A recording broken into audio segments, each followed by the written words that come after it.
Assalamualaikum warahmatullahi wabarakatuh. Perkenalkan, nama saya Muhammad Nur Rizky dari Prodi Manajemen Bisnis Syariah kelas 1B. Saya di sini akan menyelesaikan tugas ujian akhir semester dari mata kuliah pengantar manajemen. Di sini saya akan membahas tentang kasus penyelewengan atau yang disebut korupsi dana bansos. Seperti yang kasus yang marak pada saat ini, yaitu Menteri Sosial telah melakukan korupsi dana bansos sebesar 14,5 miliar. Nah, sedangkan kita tahu bahwa saat ini kita atau masyarakat Indonesia sedang dilanda dengan adanya pandemi COVID-19. Dan hal ini yang disebut dengan dana bantuan sosial atau dana bansos itu sangat diperlukan oleh masyarakat sekitar. Nah, yang pertama-tama bagi pelaku akan dilakukan penyelidikan. Tim penyelidik atau tim pemeriksa akan meminta klarifikasi, akan meminta keterangan terhadap pelaku terkait kegiatan penyelewengan dana bansos. Yang selanjutnya, tim penyelidik akan mengungkap, akan menyelidiki siapa-siapa pelaku-pelaku terkait penyelewengan dana bansos. Jadi bukan hanya satu orang toh yang tertangkap, tetapi kita akan mencari orang-orang yang terkait di belakang kasus ini. Mungkin dari pihak penyalurannya, mungkin dari tim penyalurannya atau yang sebagainya. Kemudian dana-dana korupsi itu akan dikumpulkan dan akan disalurkan kembali ke masyarakat.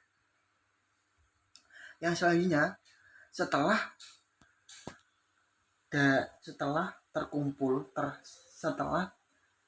tertangkapnya semua pelaku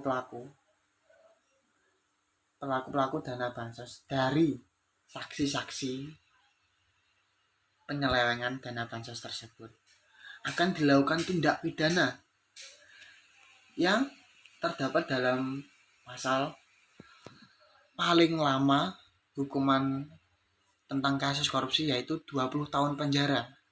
Nah, dalam hal ini pelaku sudah dituntut hukuman tindak pidana penjara selama 11 tahun.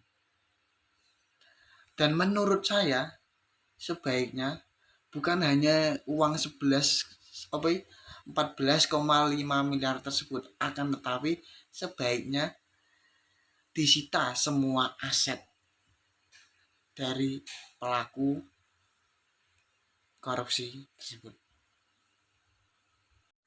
Nah, dan untuk solusi atas penyaluran dana agar tidak terjadi penyelewengan atau korupsi dana bansos tersebut.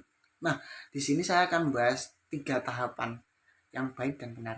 Ini menurut saya.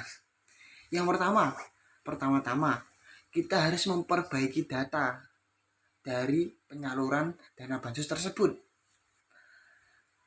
Dan data yang terkumpul dari pihak penyaluran dana bansos tersebut dengan data masyarakat yang menerima. Jadi bukan hanya data yang terkumpul dari penyaluran dana, tetapi juga harus memadukan dengan data-data dari masyarakat yang menerima. Jadi tidak ada penyelewengan dana bansos tersebut. Yang kedua, kita harus memperbaiki penyaluran dana tersebut dengan baik dan benar.